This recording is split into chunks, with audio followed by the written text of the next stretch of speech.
It's time for Don McDowell Outdoors on Fox Sports 910. A show for the avid fisherman and hunter looking for tips from the pros. Now here's your host, a saltwater fisherman and the man that fears no fish. He's the Bass Daddy and a tournament pro, Don McDowell.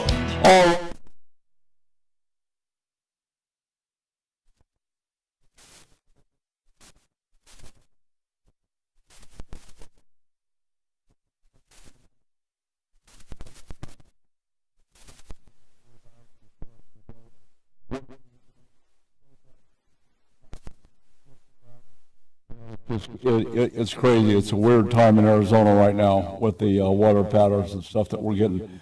But I want to introduce our special guest, Mr. Clay Kraut, who is the Assistant Director for Arizona Game and Fish Department for the Wildlife Division. Thank you so much for coming down.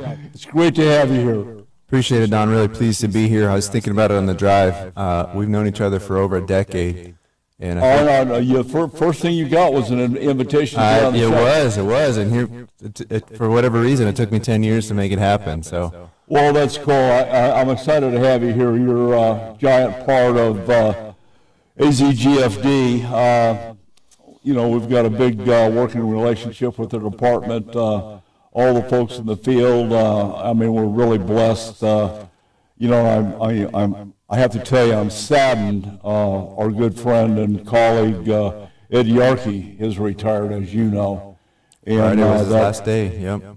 He's been such a big pair of boots to fill. I don't know how they're going to do that. When do you expect to see that position filled? Honestly, that's outside of my division. I know, and so Jen Stewart's my counterpart over there in support services. And Chris Cantrell, and that's some of his team, and so I don't know how they're working through it, but they were already identifying what that means in terms of coverage for a vacant position and what those opportunities would be. So truly, I don't know. Yeah, Ed was such an integral part of the wildlife water development in drought mitigation. It's just glad to see him, call it a day, and we wish him the best. Just such a great guy, good friend, and I'm sure between he and Jim Lawrence and some other folks will keep pestering him. He's not off the hook. Well, I heard that I asked him, and he said he's got some river trip planned. Ed was a big river rat, and he was pretty excited about one of the lotteries his friends drew, I think, and so he was looking forward to being on a river somewhere for like 20-something days. So nice. He's going to be enjoying his time off, that's for sure. Yeah, absolutely. Well, we certainly wish him the best. When we opened the show, I mentioned the rattlesnakes. We had a rattlesnake expert in here last week from Reptile Junction out in Apache Junction, and was very informative on all the snakes and so on and so forth. What are you hearing from the department? Are you starting to get snake calls already? So we have. In fact, I think maybe within the last 10 days or so, we shared a bit of a press release just helping folks be informed, not only from the season, the timing, but just awareness of snakes are out. Be aware while you're out and about. Sometimes we actually don't get as many calls as firefighters or experts, just like you mentioned, because that's more of the role they play, but people reach out to us asking questions, things like that. So I know myself, as an example, I was on a hike not far from the house, and two rattlesnakes in one day, and it's been a long time since I had two rattlesnakes in the same day. Were they in different locations, or were they hanging out together? They were in different locations off the trail, yeah. One was pretty passive, and the other one was pretty fired up. So, Well, that's kind of what we were talking to Declan about, and I was excited to have him in here.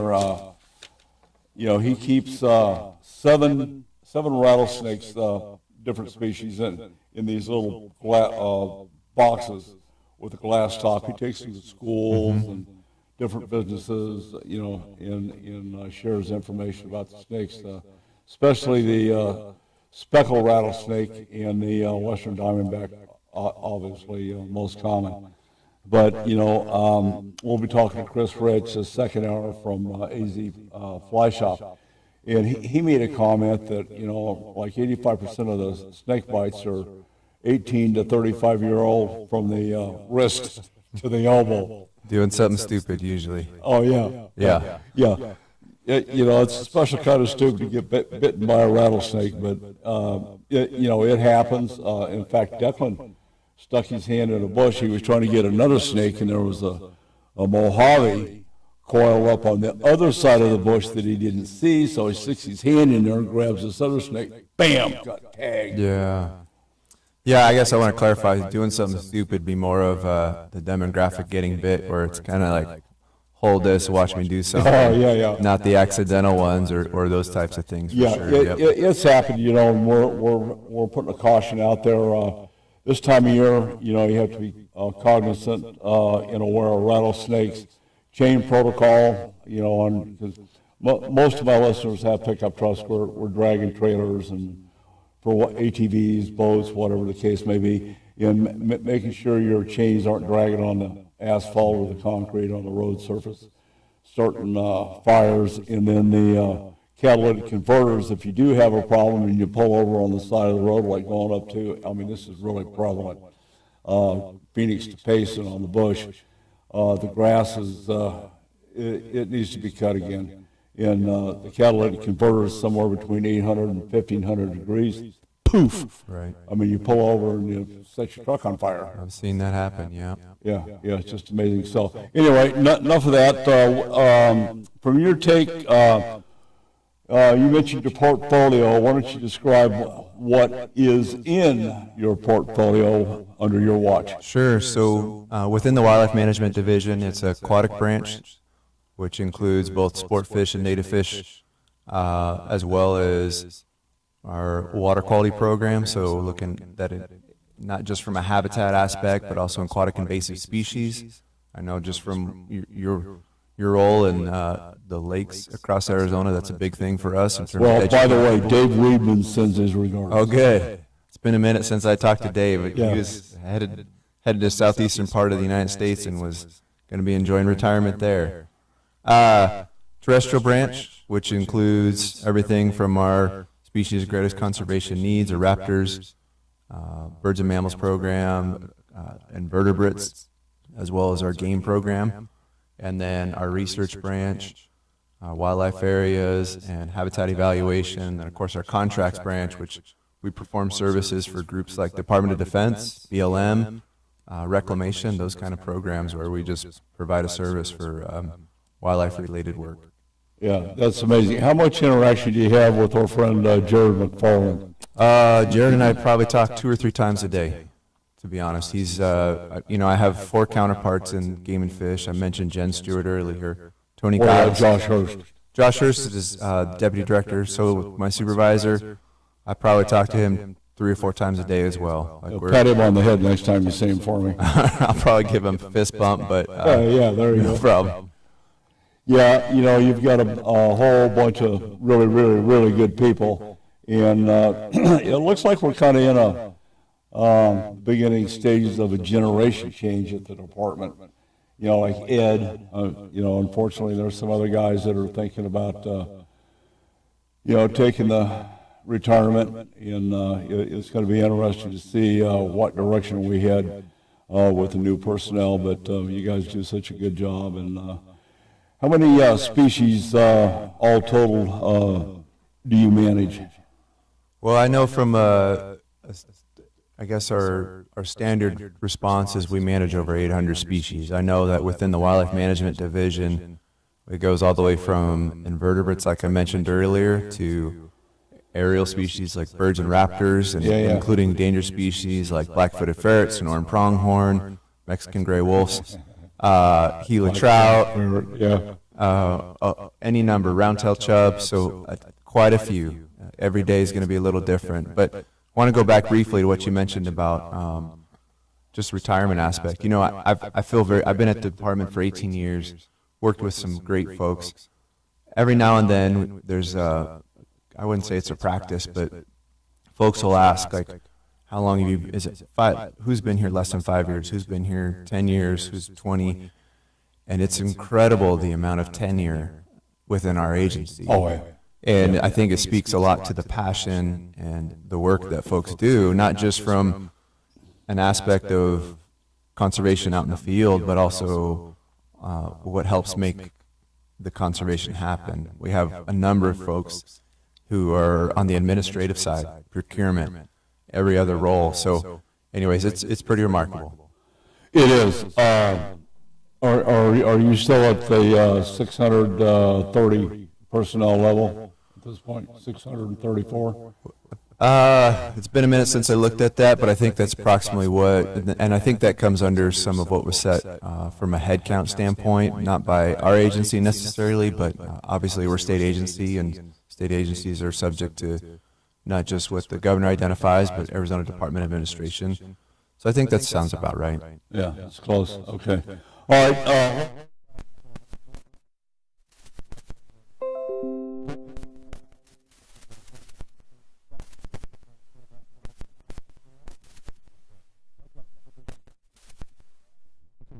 To the shores of Hawaii. This ain't your grandma's coffee talk. It's 406 Coffee and Chaos, where rifles roar, coffee pours, and aloha meets the wild western soul. We are slinging truth, gear, and attitude served with a side of mayhem. Grab a cup, brace yourself, and let the madness begin. 406 Coffee and Chaos brewed with aloha, seasoned in gunpowder, served up straight from the big sky. 406coffeeandchaos.com or on Facebook at 406 Coffee and Chaos. In today's world, personal and family safety, home and business are at risk. Roll Shutter Systems Shutters protects your family, home, and business assets, providing security, privacy, weather protection, noise reduction, and all built for specific needs. Roll Shutter Systems is family owned and operated for 40 years and manufactured in Phoenix, Arizona. They ship and install throughout the USA, Canada, and Mexico. For your free estimate, click rollshuttersystemsusa.com or call 623-869-7057. It's time to join the Howl Pack. In 2025, Howl for Wildlife campaigns will inspire advocacy, influence decision makers, and build resistance to the constant attacks from the anti-hunting industry. Howl is committed to protecting hunting, angling, and trapping opportunities nationwide, and we invite you to join the Howl Pack. Howl for Wildlife is committed to winning. Visit howlforwildlife.org to learn more and join the pack. Hey, I heard that. Did you? If you didn't, you can get the weekly emails with the AZ Cattle Growers Association. To be improved.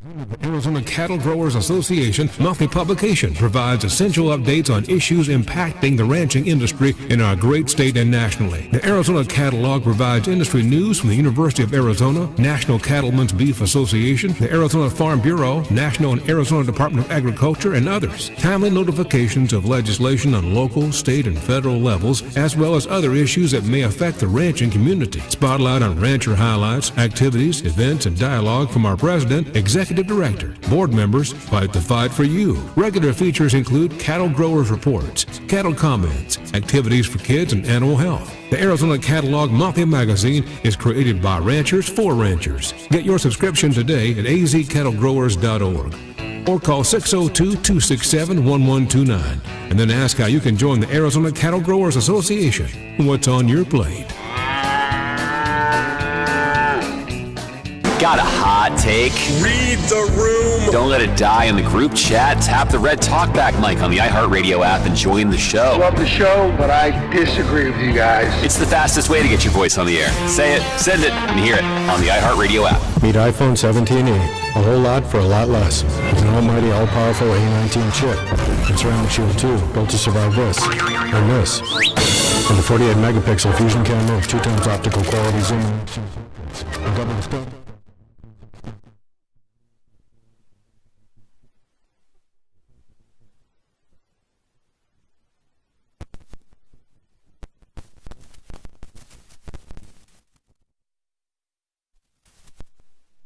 Skateboarding is more than a sport, it's the culture. And the best skateboarders in the world are heading to Street League Skateboarding's takeover on Saturday, April 4th. Come see champion Olympic skaters like Nyjah Huston and Haisa Liao for a full day of skating, music, the best food and special merchandise and artist collaborations. Tickets are only $25 on Ticketmaster. Hosted at Ace and Mission Studios. The SLS takeover is here for unforgettable skateboarding. Get event details on StreetLeague.com. This segment brought to you by Boyd's Gun Stocks, makers of the adjustable agility and add one stock.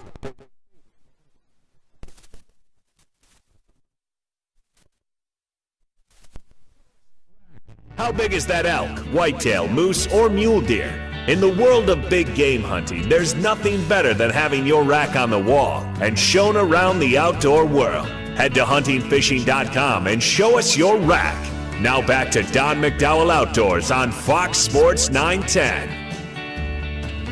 All righty, we're back. Director of the Wildlife Division for Arizona Game and Fish Department, Mr. Clay Crowder. Clay, once again, thanks for coming down and sharing part of your Sunday with us. We've got a lot going on in Arizona. We have, I think we're 15 years into a 3-year drought mitigation, whether it be a dirt pond or a tank, a drink, or whatever it is. The department has embarked several years ago on large catchments. What's your forecast for 2026? Across the board, just a broad stroke on water mitigation you guys were involved in. Yeah, that's a good question. Drought's obviously a concern for us. Several years ago, our agency put together a drought response plan, and some of that included not just from the biological side, but also on the infrastructure side.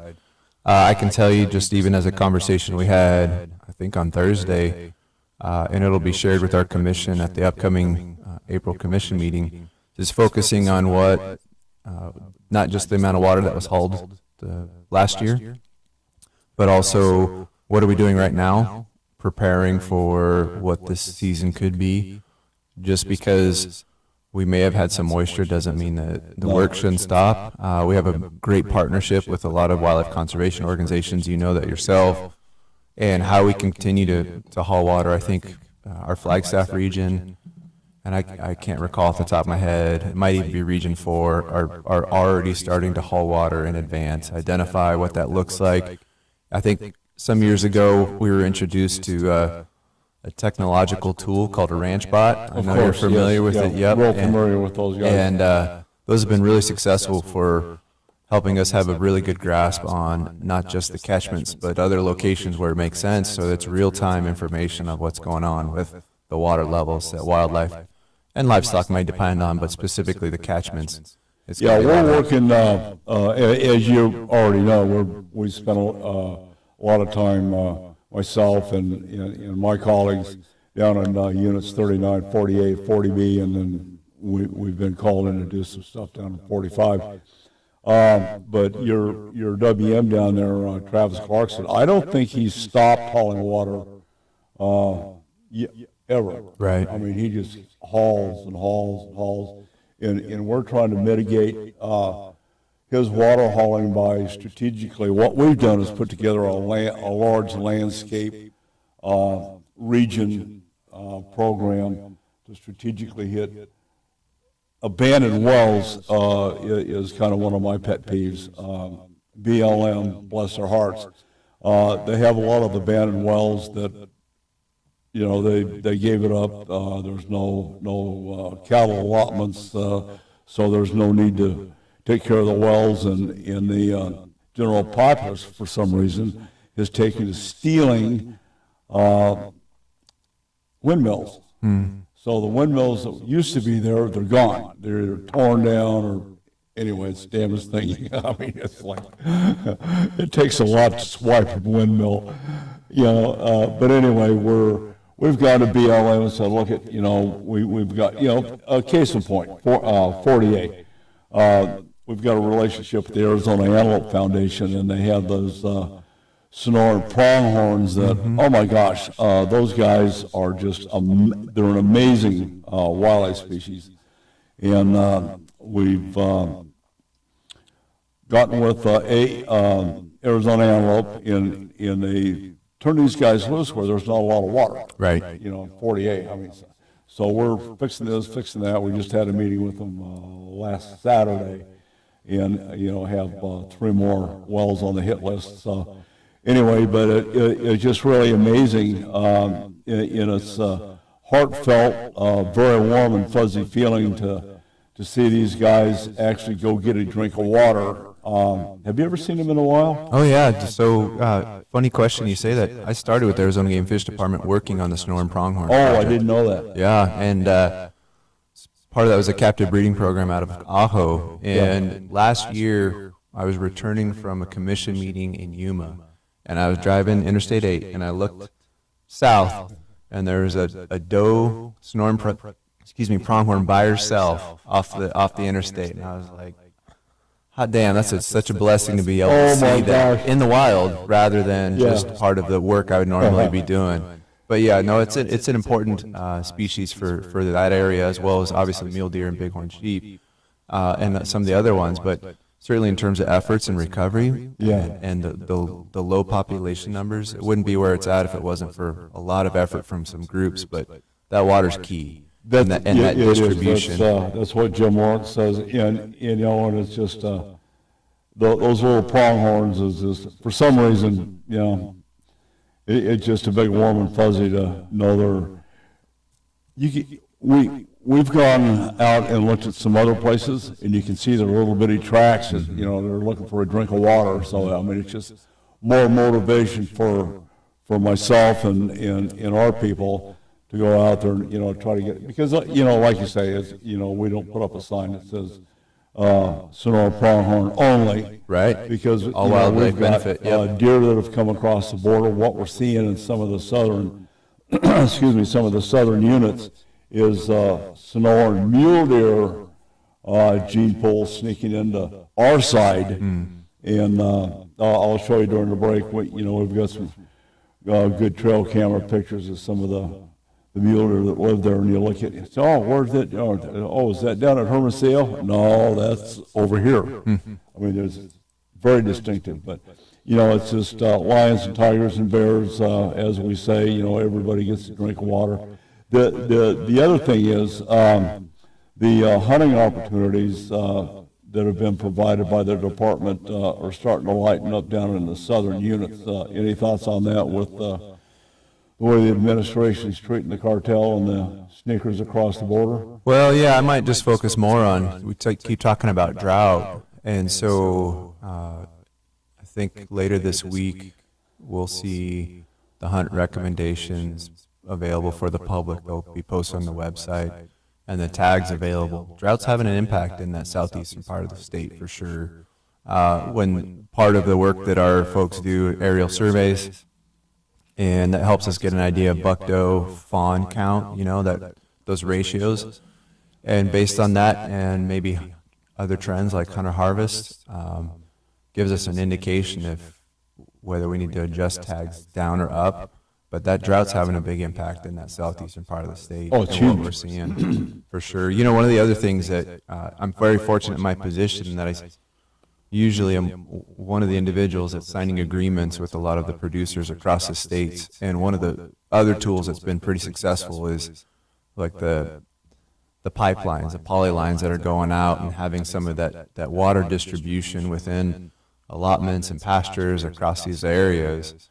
And we have a great partnership with ranchers that help in that, and wildlife conservation organizations. You know that as well, just because of the work that you're doing. So there might be a converted well, and then some tanks, and then being able to, I think it was a couple weeks ago, there was like 12 or 13 miles of pipeline that we're partnering with this rancher on, and what that does for just distribution of water and also forage, that's going to benefit some of those as well. So they're just, if there's water in an area, that's where animals are going to stay. If there's water that's distributed, they're going to be able to move across the landscape a little bit. Yeah, absolutely. We're having that discussion with Mueller Foundation has reconfigured itself.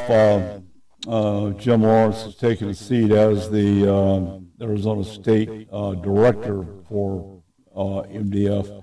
So they're stepping up projects, obviously, and we're really looking to see some stuff in northern Arizona. The forest approved 51 dirt tanks for clean out and sealing with sodium bentonite, pond seal, if you will.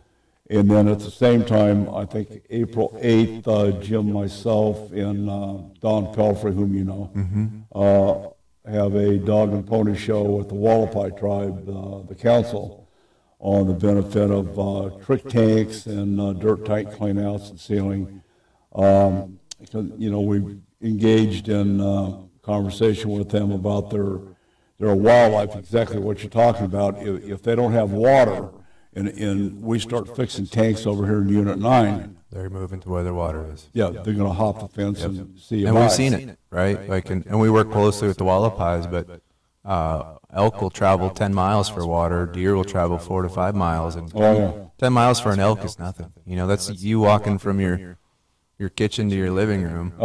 And so they don't think anything of it. But what that means in terms of more area, if there's localized precipitation, it makes a big difference for what elk and deer and other species can forage on if there's water closer.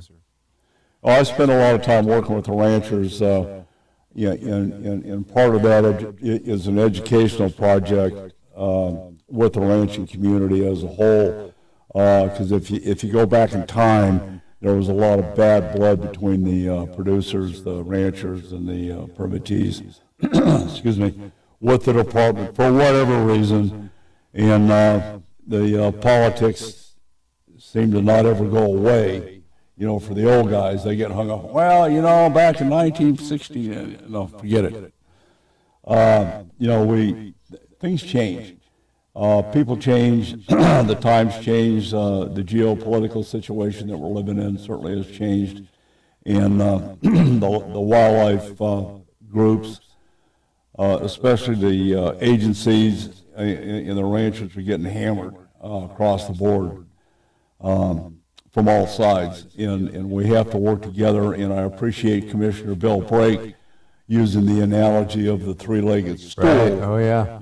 That's never going to go away. I mean, that's a big deal. So, we're trying to look ahead, part and parcel of what my foundation does. We're talking to state agencies and commissioners and politicians and, trying to make a difference to mitigate the roadblocks that we have. As you know, it takes forever to get archaeological and NEPAs and stuff done. Year and a half, 2 years. We just got a green light on a project down by Kearney. 3 years. Yeah. 3 years. And that needs to stop. So anyway, we're having some discussion as far back as this place. It's called Washington, D.C. They call it the swamp with good reason. But break, please. Okay, yeah. We got to flip into a break here, but anyway, when we come back, we'll change subjects and get on to something fun with Clay Crowder. I'm Don McDowell. This is Fox Sports 910. We'll be back.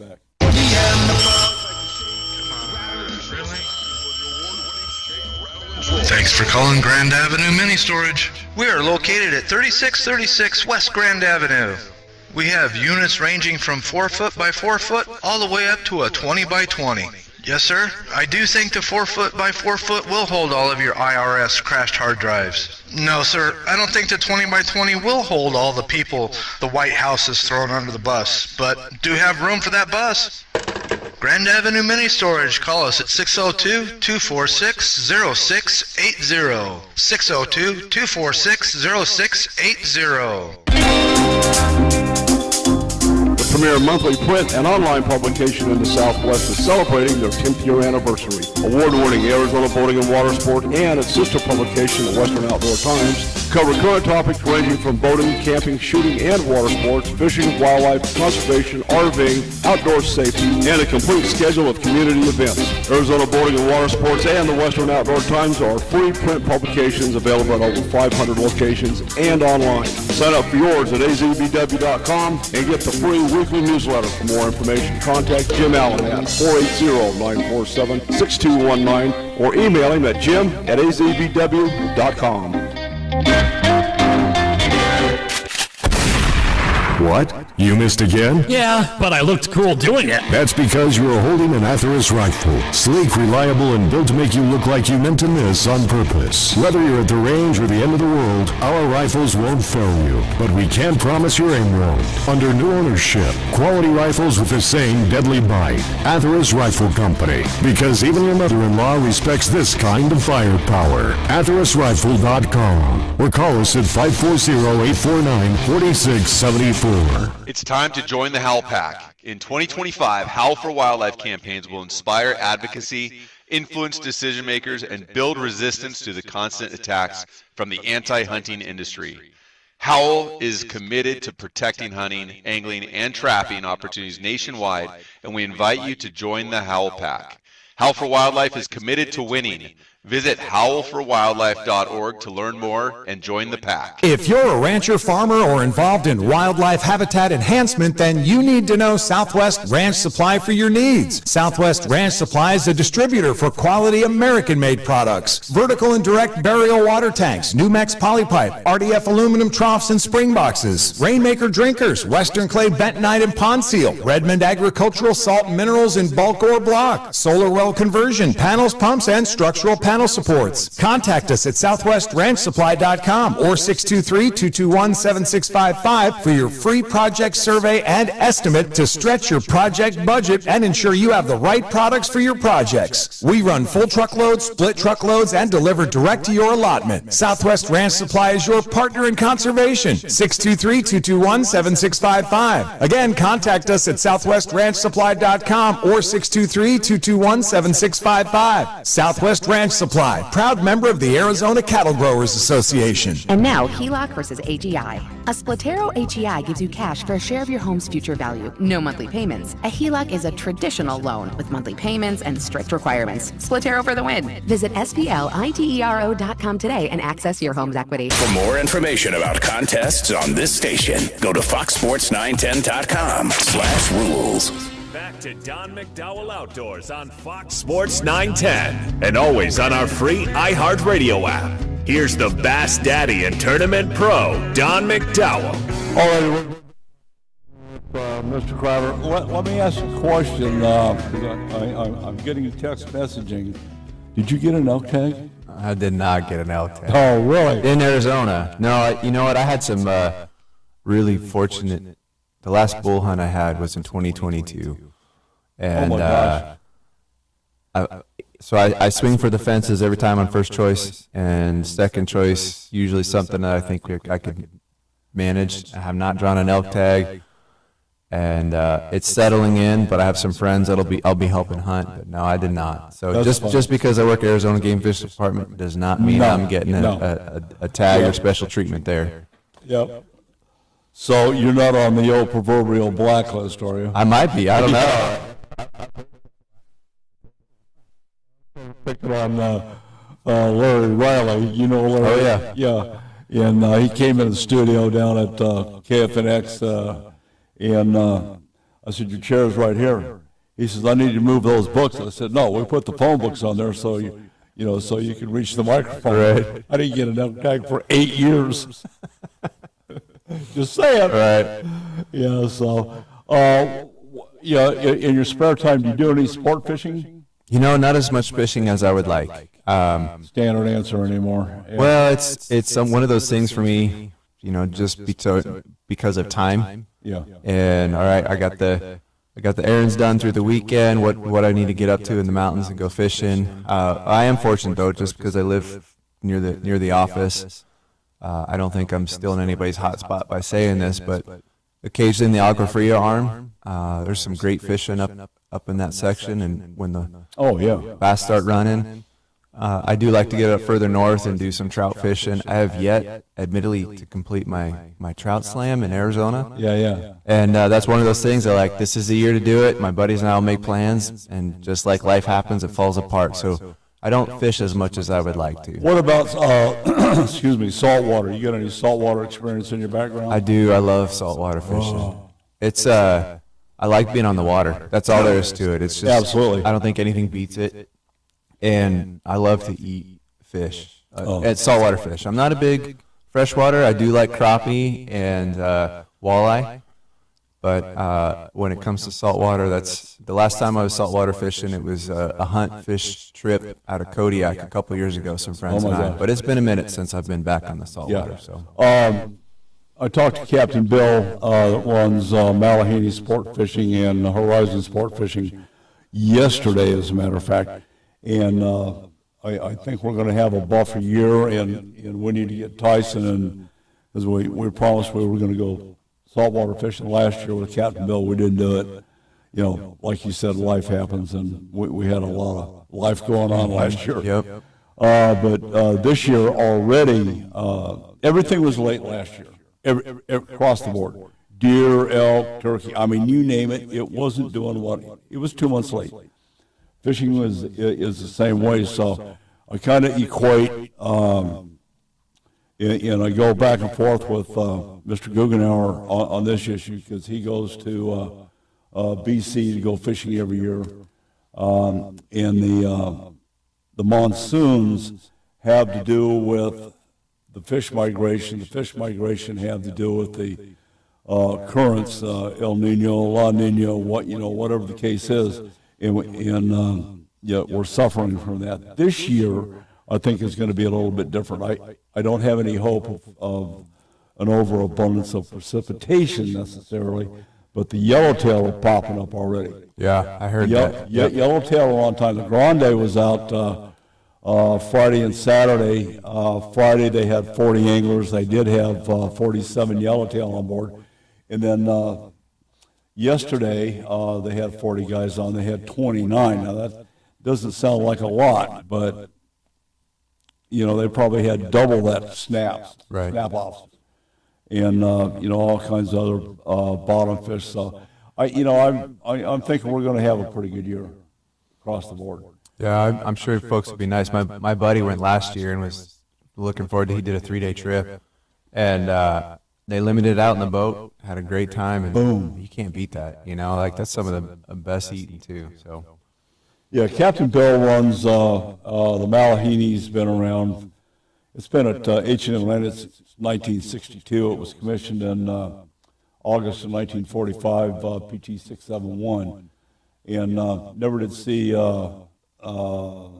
military service in the Pacific. It got sent to Russia on the loaner program the U.S. had with Russia at the time, and it came back and got converted to a yacht. That didn't work out. They converted it to fish, went to research, went to yacht, went back to fish, and it's been fishing ever since. That's quite a story. I don't think it is. You look at the boat and go, oh yeah, PT 109. No, it's 671. Okay.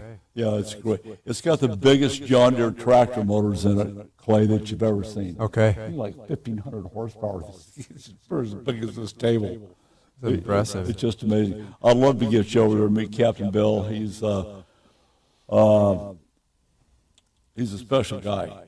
He's a special captain. He wants you to catch a fish. Mm-hmm. And there's a lot of guys over there that, like a lot of things, there's a generation change. And the new guys coming in, they're marketing. Well, what does that mean to a fisherman? That means you catch fish. Right.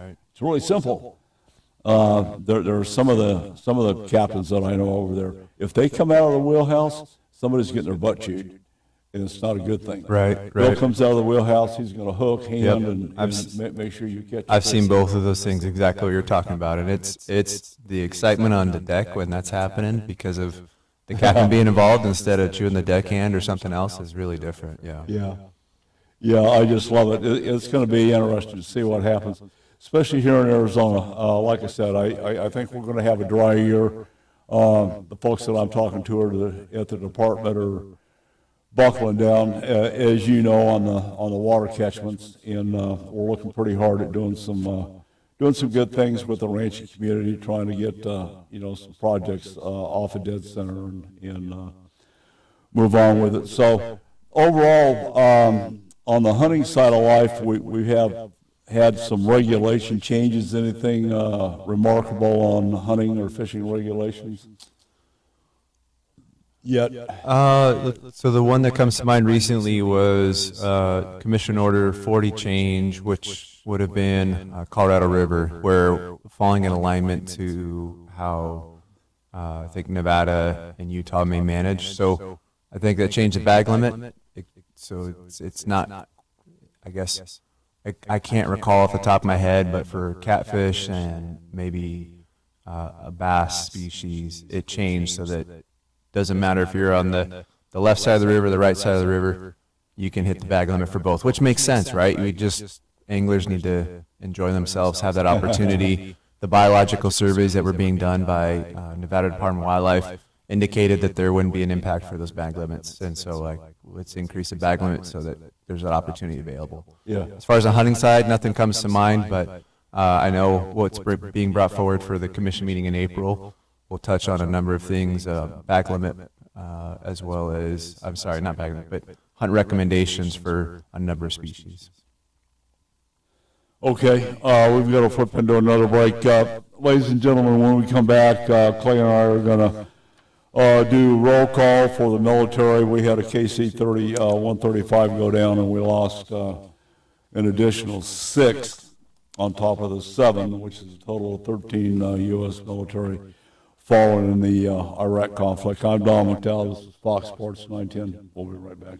If you're new in the valley and want to fish or don't know where or how to, contact the Goodyear Bass Club, sanctioned by BASS. The Goodyear Bass Club is a teaching club with boater and non-boater slots open. Enjoy the benefits of BASS, the Arizona Bass Federation Nation, and meet some awesome anglers. For more information, call Mike Hawforth, 623-229-4650, or check him out online, ArizonaBassNation.com. Hey, let's go fishing. Bass is king.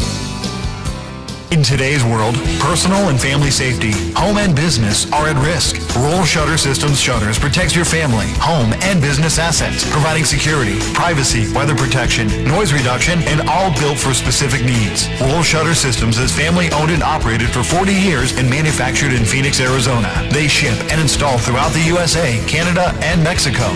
For your free estimate, click RollShutterSystemsUSA.com or call 623-869-7057. From the mountains of Montana to the shores of Hawaii, this ain't your grandma's coffee talk. Welcome to 406 Coffee and Chaos, where Big Sky Grit meets Island Aloha, and things get wild fast. We talk rifles, outdoors, politics, and life. No filters, just full send. 1 minute it's elk hunting, the next is spam moose-bee and suppressors. Brew a strong cup, hold on tight, and embrace the beautiful madness. This is 406 Coffee and coffee brewed in Montana, seasoned with aloha and delivered with a heavy dose of freedom.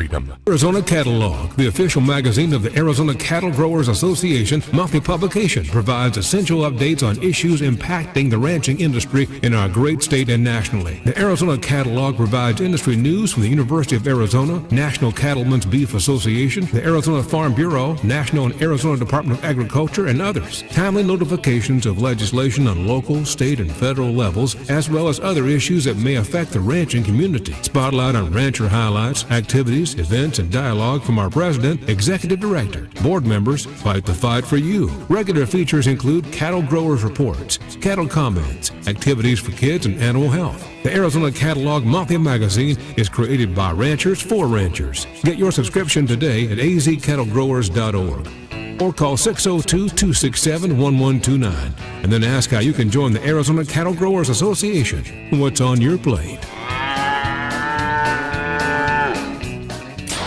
Hey, you like beef Bretta? Only if it's outshot from 600 yards with my 406 Hui Hui build. From Lava Rock to the Rocky Mountains, Montana 406 Rifle Hui Hui blends Pono Island style with rugged Western Soul precision. So sharp, even your tutu gets chicken skin. Born in Big Sky Country, raised with aloha. Whether you're hunting mule deer or chasing pigs in the jungle, shoot straight, stay humble. M406RHH.com or call 406-266-1923.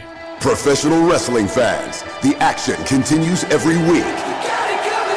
Watch TNA Thursday Night Impact every week on AMC. It is like electricity flowing through your veins. Don't miss the adrenaline, the drama, and the total non-stop action. No one can ever be as good as this right here. Don't miss the action of TNA Thursday Night Impact every week on AMC. For showtimes and more information, visit TNAWrestling.com. Looking for the best in flag football? iFlag is the Guinness World Record holder, hosting elite flag football tournaments nationwide for boys, girls, high school girls, and adults. Join the movement. Visit iflag.org today. This is the story of the one. As a maintenance tech at a university, he knows ordering from multiple suppliers takes time away from keeping their arena up and running. That's why he counts on Grainger to get everything he needs, from lighting and HVAC parts to plumbing supplies, all in one place. And with fast, dependable delivery, he's stocked and ready for the next tip-off. Call 1-800-GRAINGER, click Grainger.com, or just stop by. Grainger, for the ones who get it done. Having trouble sleeping? Visit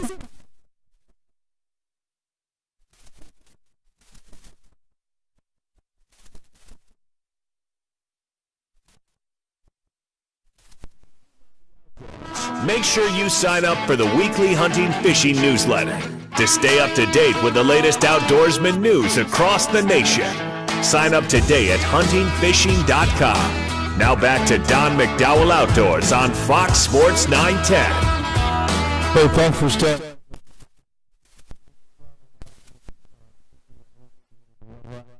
On March 12th, 2026, a U.S. Air Force KC-135 Stratotanker crashed in western Iraq during a refueling mission.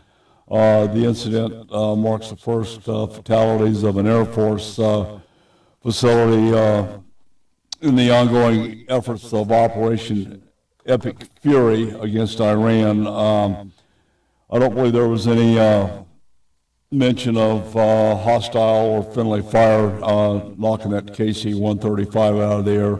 But anyway, we lost an additional 6 service members. The first one was Captain Seth Koval, like I said, Captain, age 38, Mooresville, Indiana. And the unit was the 121st Air Refueling Wing out of Ohio. And there's Captain Curtis Angst, 30 years old, out of Willington, Ohio, also with the 121st Air Refueling Wing. And then there was Tech Sergeant Tyler Simmons, 28 years old, Columbus, Ohio. In the unit, again, was the 121st Air Refueling Wing, based in Ohio. Major John Clinner, 33 years old, from Auburn, Alabama, from the 6th Air Refueling Wing from Florida. Yeah, these next two are all 6th Air Refueling Wing. And then Captain Ariana Savino, 31 years old, Covington, Washington. And Tech Sergeant Ashley Pruitt, 34, out of Bardstown, Kentucky. As always, our hearts and prayers go out to their family, their units, and God bless them. And if you have any extra prayers, we've got a whole bunch of service members over there at risk, and we've got another 2,500 expeditionary Marine Forces aboard ship headed for the conflict. So anyway, pay attention to what's going on. It's going to reshape the world. So anyway, back to you. Do you have any big plans for 2026? We got deer season coming up. We got deer season coming up. Yeah, deer, turkey, all that kind of stuff. So I tell you what, I've been trying to get a Gould's tag for a bit, and so that's where, in Arizona, that's what I've been focused on. So, and I didn't draw a tag. I guess that's the point of that. But turkey's the first season that's coming. There's hunts going on in other states right now. No big plans. I do have a tag I drew in Utah. It's a deer tag. They have a program up there called a Dedicated Hunter program, which includes some volunteer time and hours. I drew that tag last year, and so I know that it allows me to hunt any of the general seasons in this particular unit. So I'll be looking to get up to southern Utah, spend some time up there, and it's also application season in other states, and so New Mexico closed recently, and Colorado will be closing, so I'll be trying to put my hand in that opportunity and see what I can draw, but nothing's definitive yet. I'm focused on some family trips and things here, and some exciting things at work too, and really looking forward to. It's hard to believe we're 3 months into 2026. I'll tell you that much. Like, it's come so quick. This year is going to be worse. Last year went flying by. This year it's like on overdrive. Mm-hmm. Yeah, completely agree. Well, you know, everybody's busy. The busier you are, the faster it goes, and you look back and go, "Wow, where'd it go?" Yep. You know, I'm in a position in my life at my age. You know, flies are dropping faster than the people that I know, and. You know, I got the phone call about Chuck Norris, and that was a really big wake-up call. So I've got a pretty deep history in PKA, which was before MMA, and my sensei that I was training with, Sensei Bernstein, was the state kickboxing commissioner, and the guy that, remember the Billy Jack movie? No. Oh, God, you're such a pop. Okay. Well, Billy Jack, you know, that was a good movie. Anyway, Sensei and I met Chuck Norris and the Billy Jack character, and did some martial arts stuff. And but you know, I got to thinking about it. Sensei's gone. I started training with Master Che. He's gone. My two trainers, Jerry Wale and Walden, James Walden, are gone. The guy that beat my butt the worst, Barry Jr., I fought him at 26. He was 26, I was 42. I don't know what I was thinking, quite frankly. He must have been feeling really good when he agreed to do that. He cashed for retina, concussion, didn't know what my name was for 3 days. But everybody's gone. Yeah. And I'm going, I don't have anybody to talk to. It's just amazing stuff. Anyway, you just got to pick up the pieces and keep trucking forward. We've got a opportunity here, you know, talking about deer season applications coming up, along with the other fall species. We're getting to have a pretty good population of turkeys up north. They seem to, you know, they're cycle in and out, and one thing I've noticed, we have an abundance of bears up in 6B for some reason. I mean, there's a bazillion bears up there.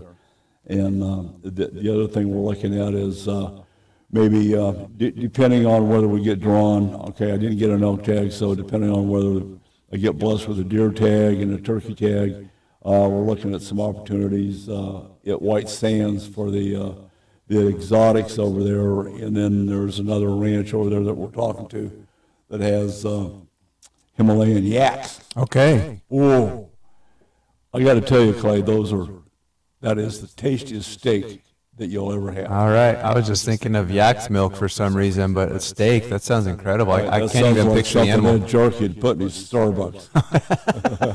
No, I'm serious. Yeah. Yeah, he's big on oat milk. Okay, gotcha. Whatever. I mean, it's like, it's scaring me. But yeah, you know, there's, you know, we're pretty blessed here in, you know, as you know, Arizona is just abundant in scenery, wildlife. You guys manage, you know, I think the number that Commissioner Sue likes to put out is 829 different species. Right. You know, she's doing here. We've got Sheriff Lamb coming in. He's making a run at being a senator. We've got Andy Biggs coming in. Andy used to be a big time hunter with Kurt Davis and so on and so on. So it's going to be interesting to see who's doing what. But you know, I've got to hand it to the department, with the political pressure that you guys get, and it's difficult to see how you guys navigate as well as you do with the left side of life. Because that everything we do, there's two politicians involved. There's one trying to keep us off the landscape, one over here fighting for getting on the landscape, on the water, off the water. It's like blah, blah, blah, blah, blah. It's crazy. Yeah, well, wildlife is apolitical, right? In terms of what that means for management and conservation, and it's just having relationships across the board, because it's, as you know, relationships is what makes the world go round, and there are certain aspects that we've seen political aspects that show up in wildlife management, but our goal is focusing on conserving for those generations for sure. So 30. Yeah, okay. Well, let me give you this invitation. You use this platform however you want to. Okay. For the department. So anyway, we got to flip into a break. When we come back, we're going to keep going with Mr. Crowder.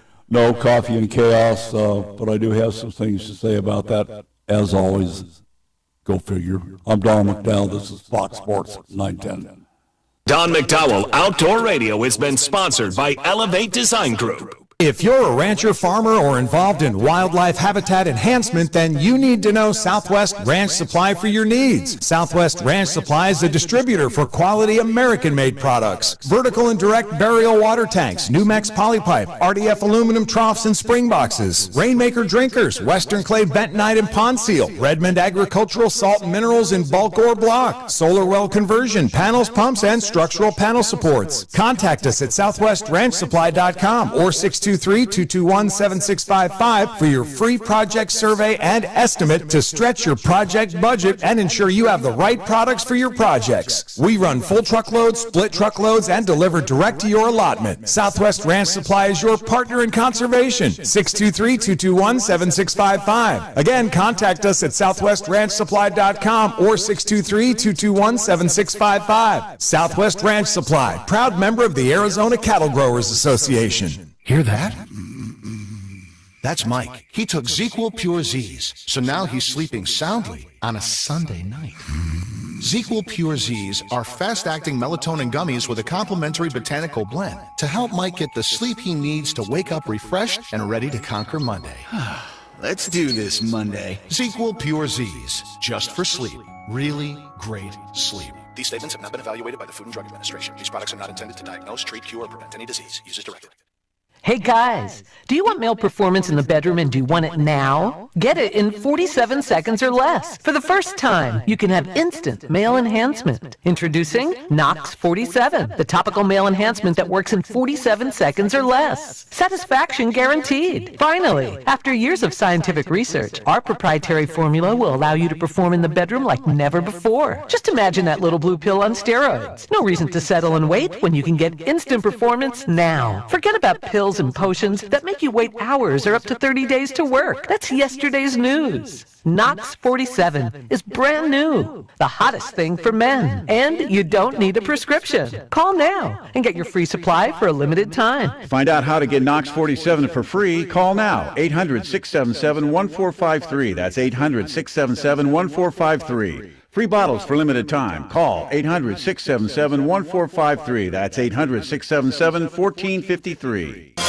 I'm Miles Turner. And I'm Brianna Stewart. And our podcast, Game Recognized Game, has never been done before. Two active players giving you a real look at our lives and what we actually think on and off the court. We talk tanking. I might get in trouble for this answer, but I think it's definitely happening in the WNBA. We talk about our mistakes too. They pulled me to the side and was like, hey man, we got a call last night, man. You can't be rolling around the city like this tonight before games. Open your free iHeartRadio app. Search Game Recognized Game and listen now. From the Raffy Law Group Accident Attorney Studio. Call Raffy. KGME Phoenix, KESZ HD3 Phoenix. Guaranteed human. Parker & Sons, the Valley's AC, plumbing, and electrical experts. Call Parker. The forecast is calling for mostly sunny skies with a daytime high of around 101 degrees and a heat warning till 8 p.m. tonight. We're also looking at temperatures dropping down at around 70 degrees. For the Fox 10 Weather Experts, I'm Ash Loessa. This report is sponsored by Superstar Car Wash. Right now at Superstar Car Wash, it's buy one wash, get one free. Yep, buy a wash, get a wash. Perfect for sharing and saving. Don't miss this limited time offer. Be super and stop by your nearest location today. Don McDowell Outdoor Radio is sponsored by Southwest Ranch Supply. It's time for Don McDowell Outdoors on Fox Sports 910. A show for the avid fisherman and hunter looking for tips from the pros. Now here's your host, a saltwater fisherman and the man that fears no fish. He's the Bass Daddy and a tournament pro, Don McDowell.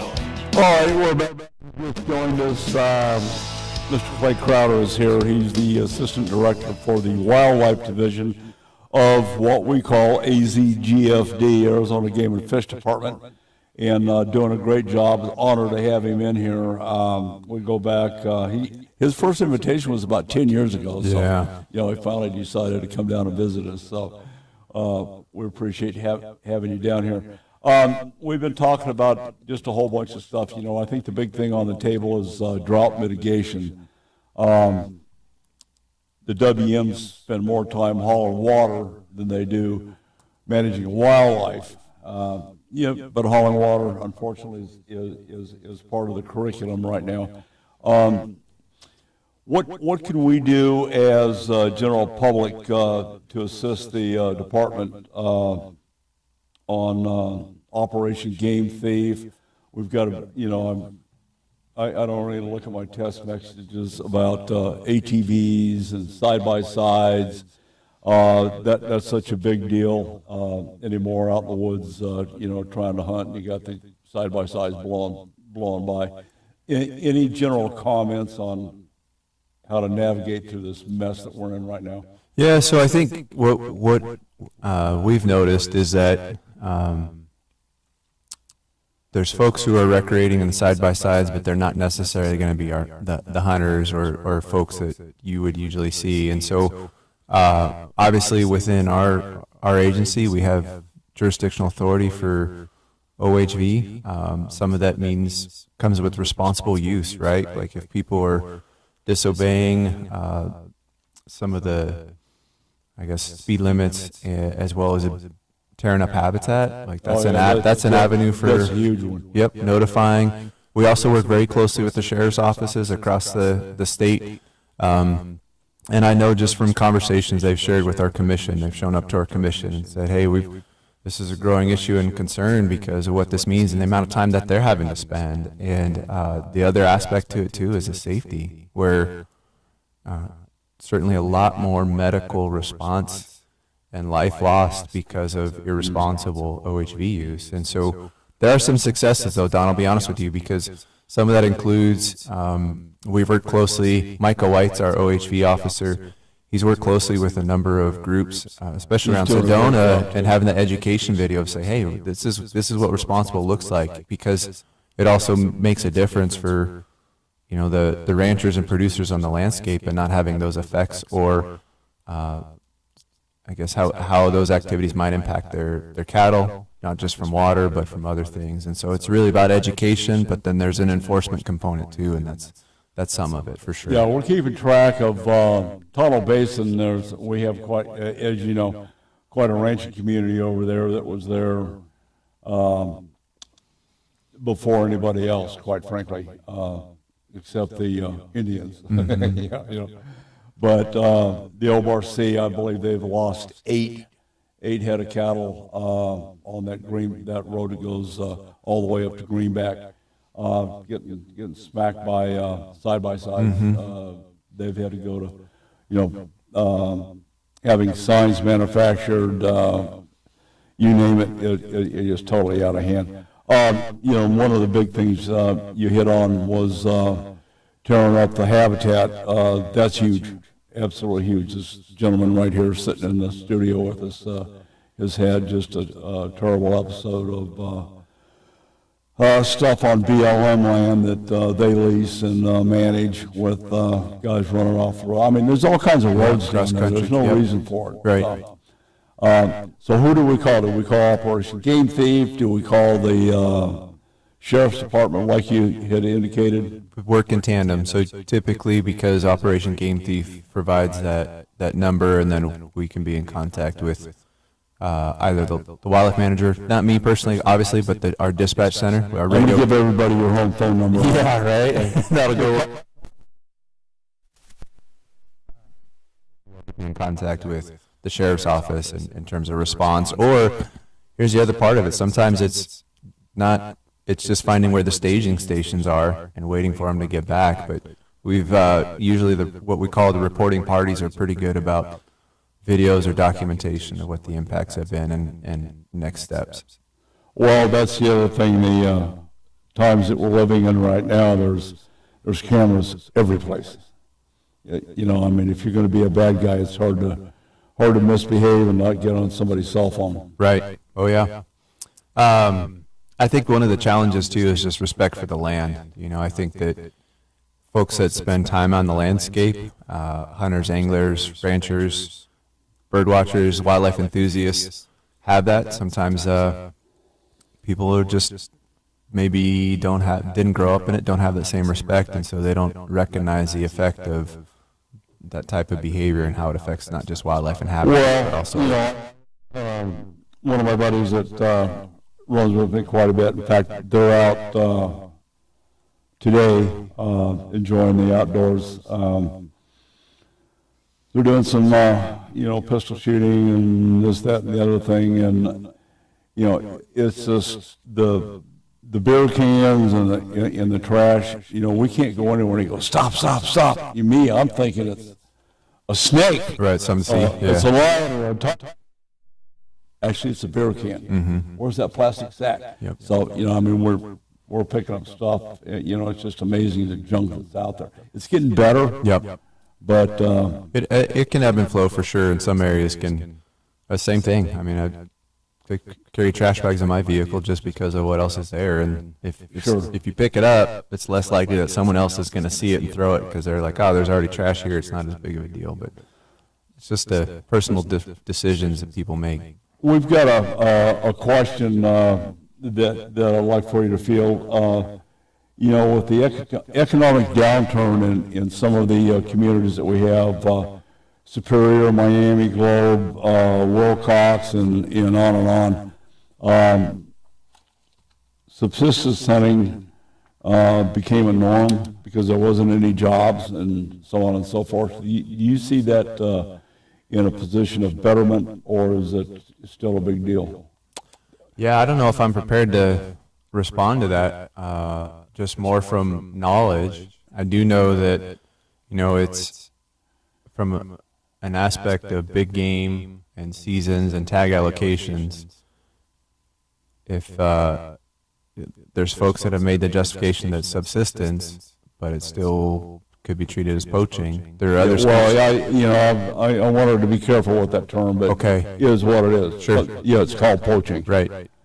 Stealing wildlife from others. There are some species of wildlife certainly that aren't regulated under the tag management, but the seasons are more expansive, where it could be subsistence, and people may not look fondly of jackrabbits or cottontails and things like that. I had friends in college that if they didn't kill a rabbit, they didn't eat meat, and so that's an opportunity, but there's also programs available for community programs helping things out. But the department's view would be if usually it's if you're taking wildlife out of season, it's going to be poaching, and there's going to be steps taken for enforcement on it. Oh, shame on you. Yeah. I don't think there's anything worse for a person than having to go before the Board of Commissioners and deal with Mr. Elms.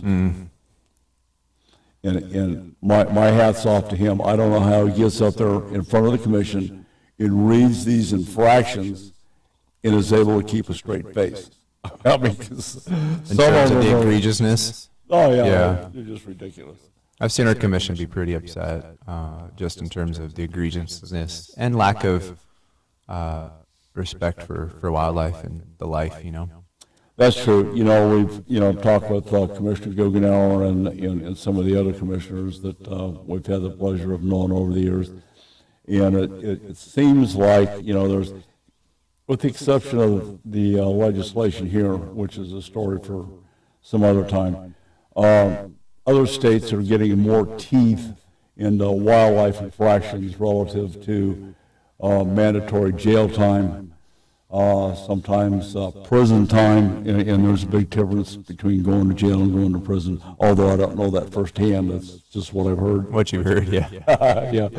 Yeah, I mean, 'cause we've seen some big cases come before the commission that, the hunting community was there with sticks and ropes and, zip ties ready to deal with these guys, and, they get, a $40,000 fine that isn't ever going to get paid. We know that. They know that when it's handed down, and, we're thinking, God, man, that ought to be worth 5 years in jail, and, there's not there, but we're seeing a movement towards more teeth in the laws to hopefully help restrict some of these wildlife infractions. Yeah, probably Jared might be the best person to come on and talk more about that because just familiarity, but I do know from what I've seen, it is a civil assessment that the commission has for people who are found in violation, and that could come with revocations of licenses, etc. But in terms of the egregiousness,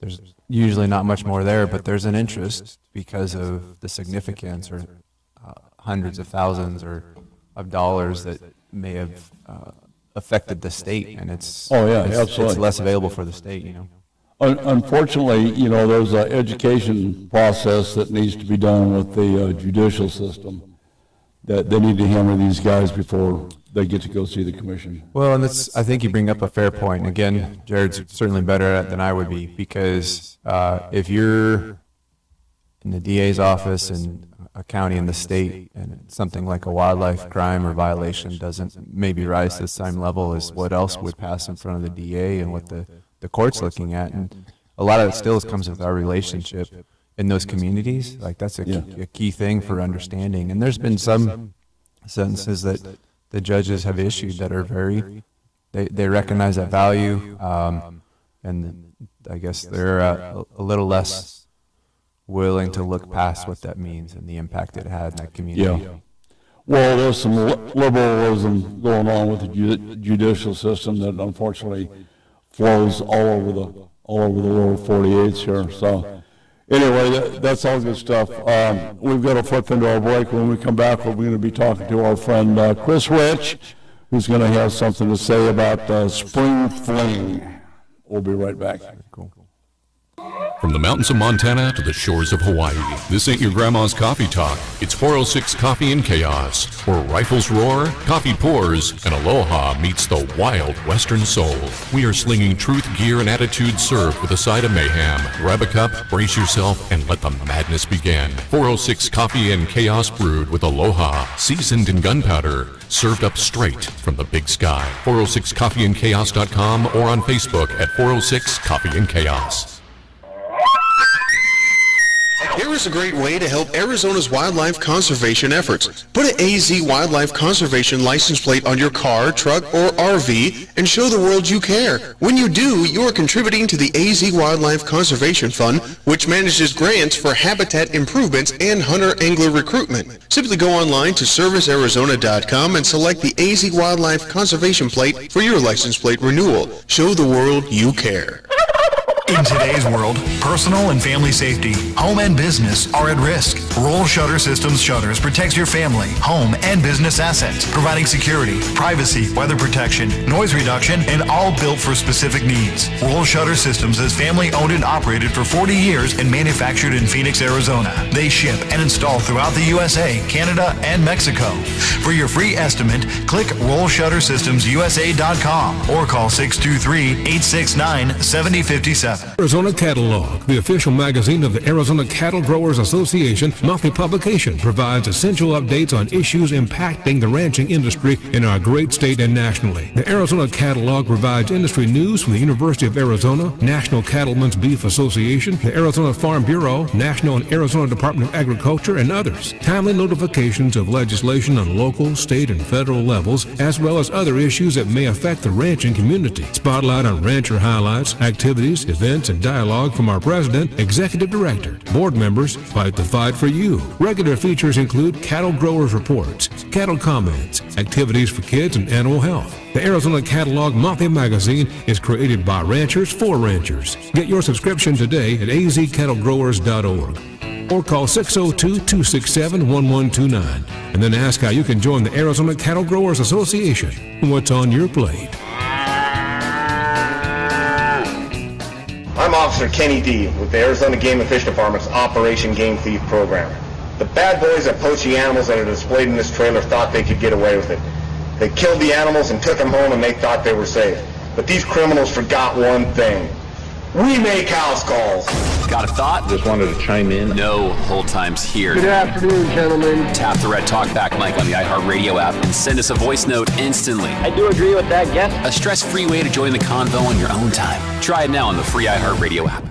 Hey, it's Howie Mandel, and I am inviting you to witness history as me and my Howie Do It gaming team take on Gilly the King and Wallow 267's $1 Million Gaming in an epic Global Gaming League video game showdown. 4 rounds, multiple games, 1 winner, plus a halftime performance by multi-platinum artist Travie McCoy. Watch all the action and see who wins and advances to the championship match against Neo right now at globalgamingleague.com. That's globalgamingleague.com. Everybody games.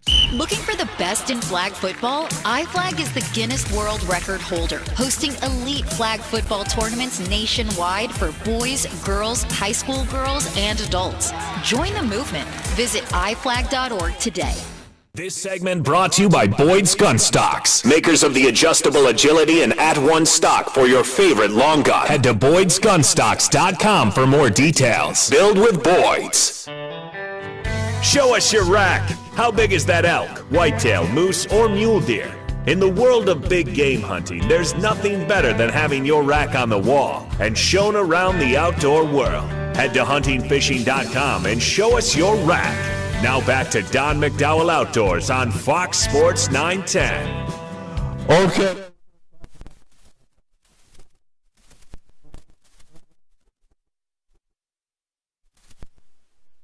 Hey, we finished with Spring Fling. It was an amazing day yesterday. It was not only was it our Spring Fling event, it was also our 5th anniversary celebration. So we've been at this for 5 years with the Arizona fly fishing community. And yesterday was a stellar day. We had I'd say we had around 400 people come through the shop. We had free hot dogs and hamburgers. I know we went through at least 300 hot dogs.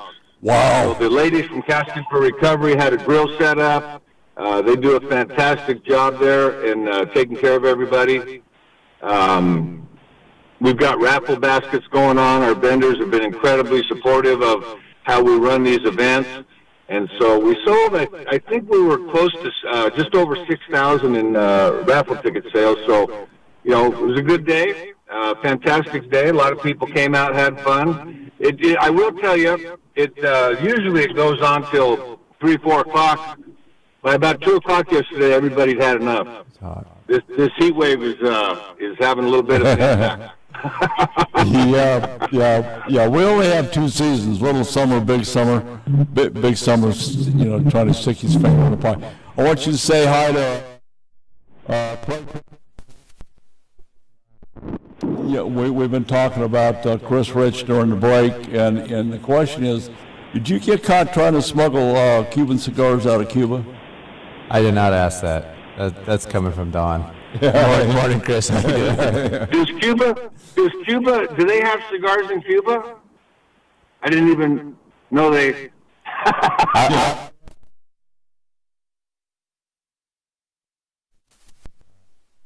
He's in Chile and was like, man, I don't know if I've heard about how that trip went, but that's what I was more interested in. I would tell you that trip is always an amazing trip. That Patagonia region in South America there is really an outdoor paradise. It's fun. It would be like going to Montana about 150 years ago, before anybody was hanging out there. Because you'll go out and fish down in those rivers down there, and you never see another person.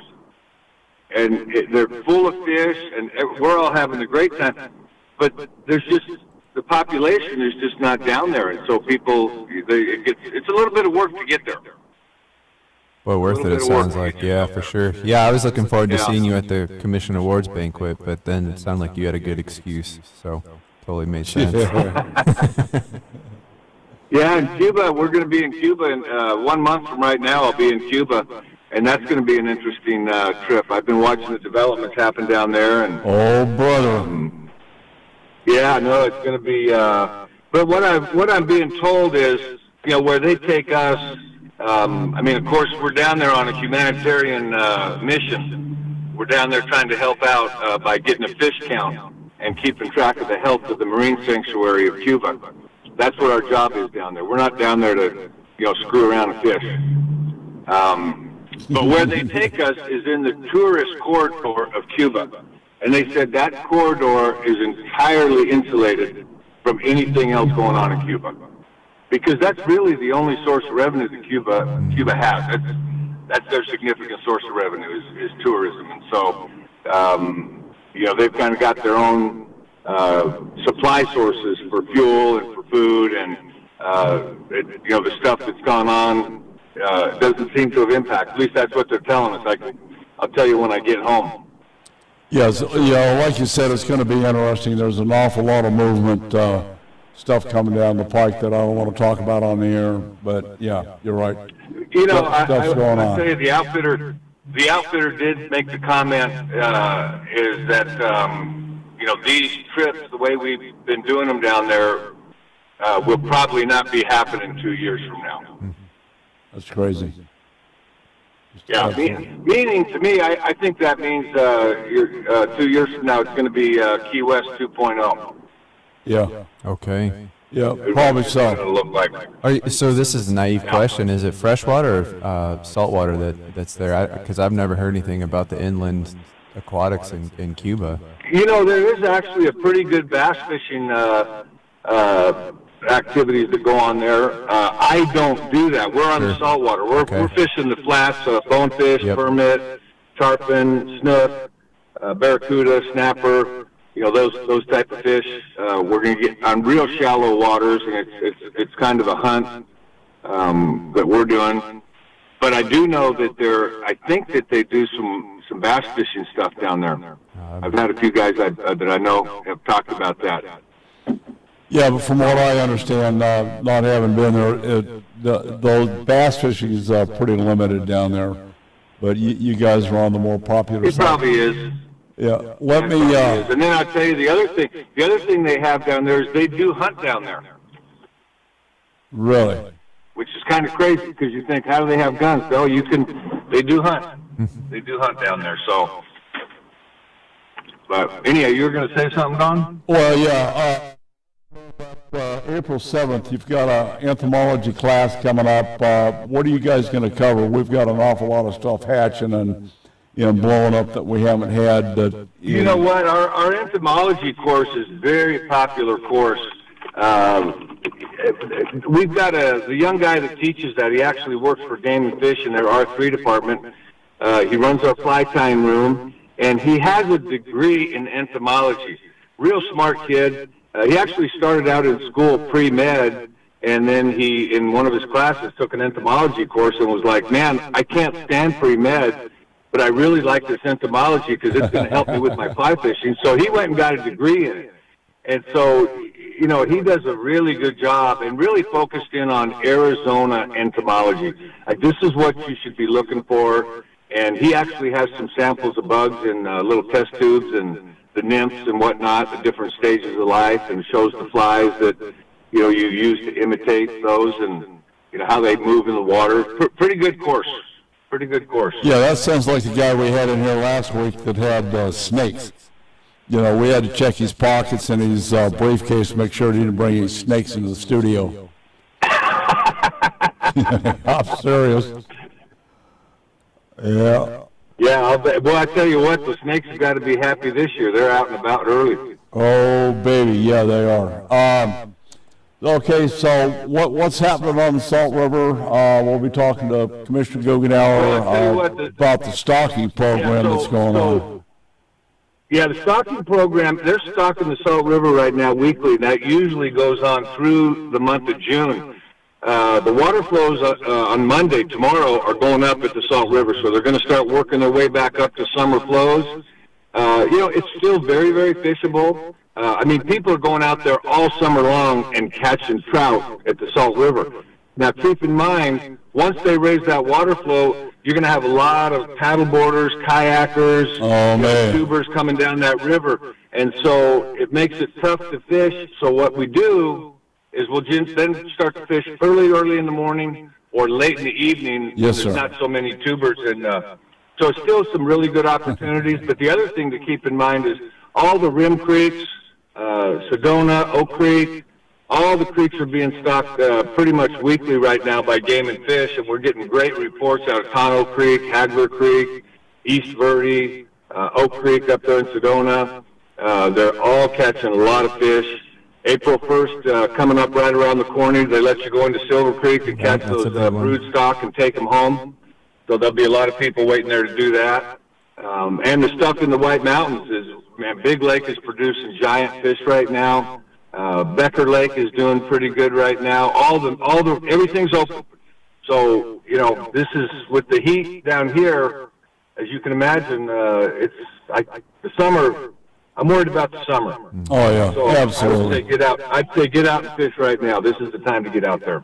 Well, we've been talking, you and I especially, and then kicking in with Commissioner Guggenauer, the condition of the range, the drought issues, the creeks drying up, the water flow, lack thereof, and, fire season's around the corner, the stuff that we're seeing out there on the range.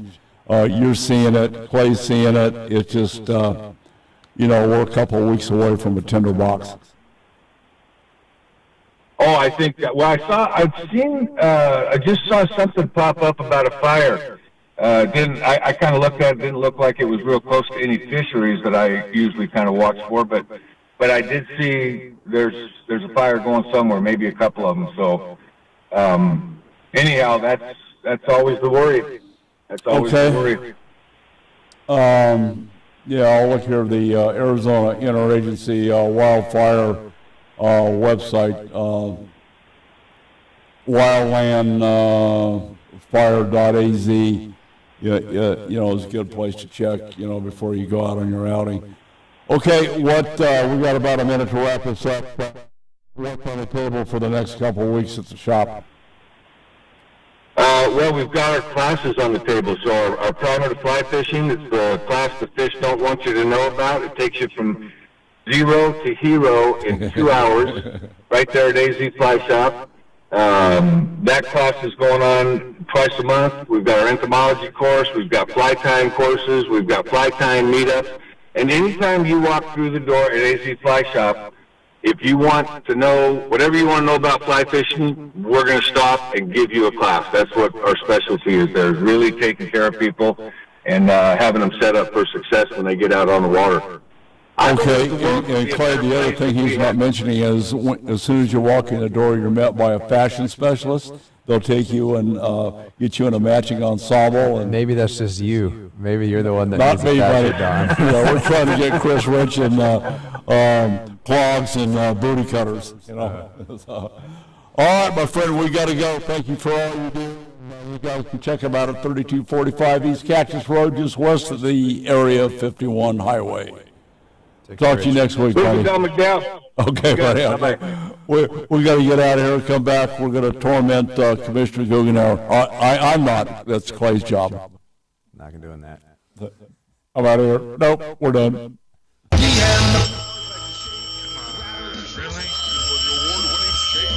Thanks for calling Grand Avenue Mini Storage. We are located at 3636 West Grand Avenue. We have units ranging from 4 foot by 4 foot all the way up to a 20 by 20. Yes, sir. I do think the 4 foot by 4 foot will hold all of your IRS crashed hard drives. No, sir. I don't think the 20 by 20 will hold all the people the White House has thrown under the bus, but do have room for that bus. Grand Avenue Mini Storage. Call us at 602-246-0680. 602-246-0680. You know, tuna fishing doesn't have to be time-consuming or expensive. Fish the Malahiti, the three-quarter-day premier sport boat out of H&M Landing, San Diego. Yep, over on the left coast. Malahiti has a long and proud tradition of dependable service, and with the goal of your success on the water. Captains Bill Wilkerson, Mike Schmidt, and Mike Zayak will utilize their extensive skills and the latest technology to put you on fish. Tuna season is in full swing right now. Yeah, right now. Spend a day on the water on the premier three-quarter-day sport fishing boat on the left coast, Malahini Sport Fishing. Don't miss the boat or the fish. Book Malahini now at hmlanding.com or call them at 619-222-1144. Hey, I'm Don McDowell, and I fish Malahini. Hey, I heard that. Did you? If you didn't, you can get the weekly e-news Heard That from the AZ Cattle Growers Association to be informed about Arizona cattle growers news in our great state. Learn about events happening each month, legislation roundups and cattle news range highlights, and the monthly recap and member highlights. Sign up for the newsletter by contacting the ACGA staff at 602-267-1129 and learn more about joining the ACGA or advertising in the weekly newsletter Heard That. ACGA 602-267-1129. It's time to join the Howl Pack. In 2025, Howl for Wildlife campaigns will inspire advocacy, influence decision makers, and build resistance to the constant attacks from the anti-hunting industry. Howl is committed to protecting hunting, angling, and trapping opportunities nationwide, and we invite you to join the Howl Pack. Howl for Wildlife is committed to winning. Visit howlforwildlife.org to learn more and join the pack. If you're a rancher, farmer, or involved in wildlife habitat enhancement, then you need to know Southwest Ranch Supply for your needs. Southwest Ranch Supply is a distributor for quality American-made products. Vertical and direct burial water tanks, Numex polypipe, RDF aluminum troughs and spring boxes, Rainmaker drinkers, Western clay bentonite and pond seal, Redmond agricultural salt minerals in bulk or block, solar well conversion, panels, pumps, and structural panel supports. Contact us at southwestranchsupply.com or 623-221-7655 for your free project survey and estimate to stretch your project budget and ensure you have the right products for your projects. We run full truckloads, split truckloads, and deliver direct to your allotment. Southwest Ranch Supply is your partner in conservation. 623-221-7655. Again, contact us at southwestranchsupply.com or 623-221-7655. Southwest Ranch Supply, proud member of the Arizona Cattle Growers Association. Hey, it's Howie Mandel, and I am inviting you to witness history as me and my Howie Do It gaming team take on Gilly the King and Wallow 267's $1 million gaming in an epic Global Gaming League video game showdown. 4 rounds, multiple games, 1 winner, plus a halftime performance by multi-platinum artist Travie McCoy. Watch all the action and see who wins and advances to the championship match against Neo right now at globalgamingleague.com. That's globalgamingleague.com. Everybody games. Back to Don McDowell Outdoors on Fox Sports 910 and always on our free iHeartRadio app. Here's the Bass Daddy and Tournament Pro, Don McDowell. Alrighty, we're back. I have to be politically correct since we have the Assistant Director for Arizona Game and Fish, Mr. Crowder, in here. This is, let me introduce you to Commissioner James Guggenauer. Good morning, Commissioner Guggenauer. Good morning, Assistant Director Crowder and Don McDowell. What a great show today. I tell you, I'm having more fun. I invited this guy, and he reminded me. I invited him 10 years ago. You did, yeah. So, give me a minute. In his old age, he finally decides to show up. What do you think, James? That's what makes it a good show. And what the good experience is, our Wildlife Management Division, all these topics you're talking about, I'm always impressed with the width, the breadth of what they do and the depth of what they do through WMD. Assistant Director Crowder his division is engaged in nearly everything that's done by the Game and Fish Department. So I admire that guy. He's one of those guys, Don, we all know someone like this. They probably aren't going to dominate the conversation, but when they talk, you better be listening. You better. Well thought Very out nice of statement. you. Well, James, you'll get a kick out of this. He had to remind me. I got his title wrong. I thought he was in charge of nightlife. Yeah. I gotta straighten that out quickly. That's how Yeah, go rumors get figure. started. That was Scott Lavin. I'm sorry, I know who that is. Yeah, there you go. Yeah, for sure. What is going on your watch? Anything notable to mention from the commission standpoint before we go bass fishing over at Roosevelt? Well, let me start with the bass fishing of Roosevelt, because that is on my top of mind. And we've been talking about this for a couple of weeks, Don, with the water level staying pretty steady at 47%. But check this out. This morning, the Salt River is flowing at 13% of its normal rate. Ouch. It's flowing at 200 cubic feet per second. That is really down. And as Chris Rich said, next week they start switching over to the Salt River chain for water for the valley. So now's the time of year that we're going to start to see the water level start to drop in Roosevelt. And 47% is not good going into a very dry summer condition here. So it begins. Yeah, but the good news is fishing is off the chart. Because it's been so stable, the spawn is halfway through. The water level's not changing. Lots of beds in shallow areas. I talked to so many people that about where they're fishing on Roosevelt Lake that I can now tell them where they're fishing before they even tell me. So, any of those bedding areas, Rock Creek, Methodist Cove, behind the marina, there is just, you're not going to catch huge fish. It seems like most of the larger fish might have already spawned, but there are just big numbers of spawning and post-spawn fish that are in those areas right now. Well, there's a couple of spots that get overlooked by a lot of bass anglers. That Vineyard Cove is one that everybody seems to, like to blow past. And then that South Shore along the highway there south of Windy Hill, that line of riprap down there is just absolutely holding tons of fish right now. That whole area there, they call it the diversion area. A lot of people don't know this. When they built the Roosevelt Dam, they diverted the Salt River along the highway and down to the Apache Lake below it.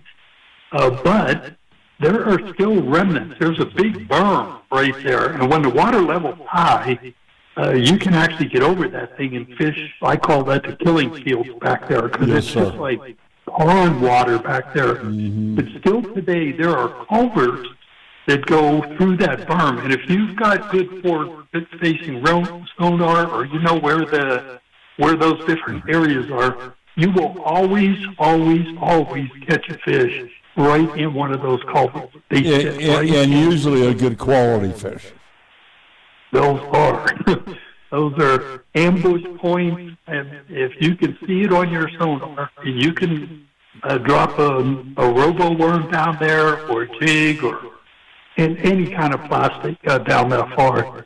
That's a wonderful place to fish. And as the water level starts to drop, they'll become more important to fish the ambush right there. But you're right, from that rock point up at Windy Hill down almost to where the Day Ramada use is right there by Cottonwood Cove, that whole area is just absolutely deadly.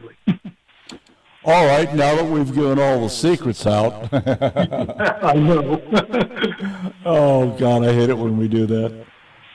But, it's good to see these guys catch fish. That's the thing about fishing. I can't catch your fish. You can't catch my fish. We're not going to catch any fish at all. But, you just can. This is one of those times of year that you can go out and fish your strength. Yes, yeah. You are right. You know, there's still a lot of reaction bite that's going on in the post-spawn. Remember, bass don't eat during the spawn. They actively protect their beds. But once their spawn is over, that's when they really feed heavily to make up for the spawn cycle. So any kind of reaction bait's working. But those drop shots, anywhere from 10 feet down to 25 feet with a drop shot right now, is fun. It's a lot of fun to go fishing right now. Okay, we've got about 3 minutes before we get to the net on the table in the commission. Yeah, April is going to be at headquarters, and so the department right now, along with the commission and the chair, are working on that agenda. We have usually our standard type presentations that we have, and Clay can talk about this. You know, our conservation for specific needs that the department has. And the whole mission, those types of things we have every month that are enjoyable to listen to.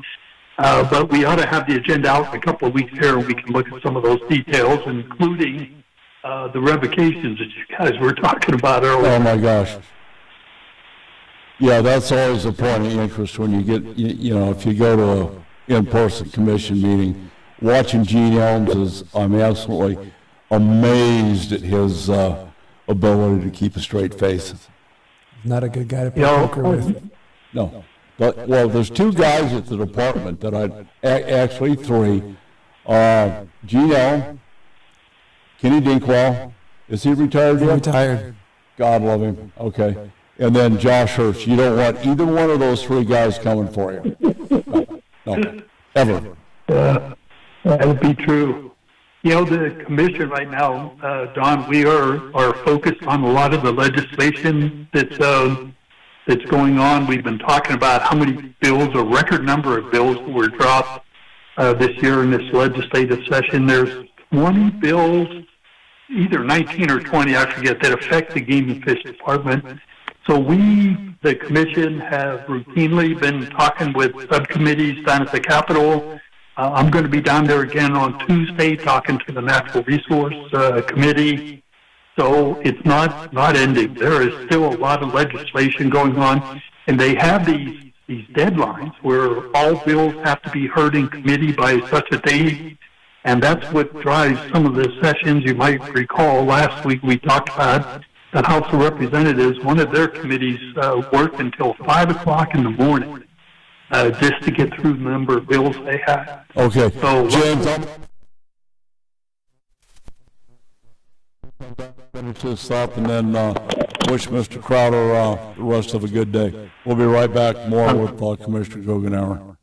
No matter what boat or watercraft you drive, your safety starts with the proper personal flotation devices for you and the people aboard your vessel. Hey, I'm Don McDowell, professional angler and saltwater fisherman and United States Coast Guard Auxiliaries, Flotilla 1011 Guardians of the Southwest. Mustang Survival PFDs are our only choice when enjoying our own watercraft or saving lives. Our lives depend on Mustang survival gear, and so does yours. Boat safe, boat smart, boat with Mustang. Your life may depend on it. Available locally at Sportsman's Warehouse, I-17 and Yorkshire Drive. In today's world, personal and family safety, home and business are at risk. Roll Shutter Systems Shutters protects your family, home, and business assets, providing security, privacy, weather protection, noise reduction, and all built for specific needs. Roll Shutter Systems is family owned and operated for 40 years and manufactured in Phoenix, Arizona. They ship and install throughout the USA, Canada, and Mexico. For your free estimate, click RollShutterSystemsUSA.com or call 623-869-7057. It's time to join the Howl Pack. In 2025, Howl for Wildlife campaigns will inspire advocacy, influence decision makers, and build resistance to the constant attacks from the anti-hunting industry. Howl is committed to protecting hunting, angling, and trapping opportunities nationwide, and we invite you to join the Howl Pack. Howl for Wildlife is committed to winning. Visit howlforwildlife.org to learn more and join the pack. Arizona Catalog, the official magazine of the Arizona Cattle Growers Association monthly publication, provides essential updates on issues impacting the ranching industry in our great state and nationally. The Arizona Catalog provides industry news from the University of Arizona, National Cattlemen's Beef Association, the Arizona Farm Bureau, National and Arizona Department of Agriculture, and others. Timely notifications of legislation on local, state, and federal levels, as well as other issues that may affect the ranching community. Spotlight on rancher highlights, activities, events, and dialogue from our president, executive director. Board members fight the fight for you. Regular features include cattle growers reports, cattle comments, activities for kids, and animal health. The Arizona Catalog monthly magazine is created by ranchers for ranchers. Get your subscription today at azcattlegrowers.org. or call 602-267-1129 and then ask how you can join the Arizona Cattle Growers Association. What's on your plate?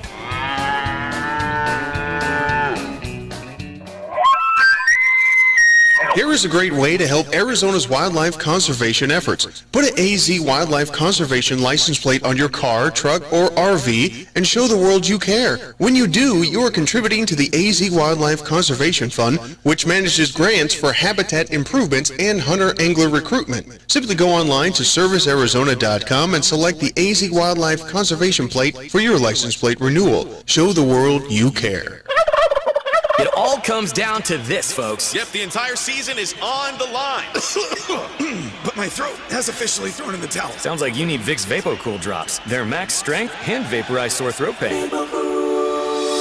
Whoa! These VapoCool drops hit fast. Speaking of fast, did you just see that play? Yeah, he vaporized that ball. That pun should have come with a penalty. Vaporize sore throat pain with Vicks VapoCool drops. Use as directed. This is the story of the one. As a procurement manager for a hospital system, she keeps every facility in her network stocked and ready. That's why she counts on Grainger to be her single source for thousands of products, from disinfectants to lighting, air filters, and more. And with fast, dependable delivery, Grainger helps her keep every facility stocked, safe, and running smoothly.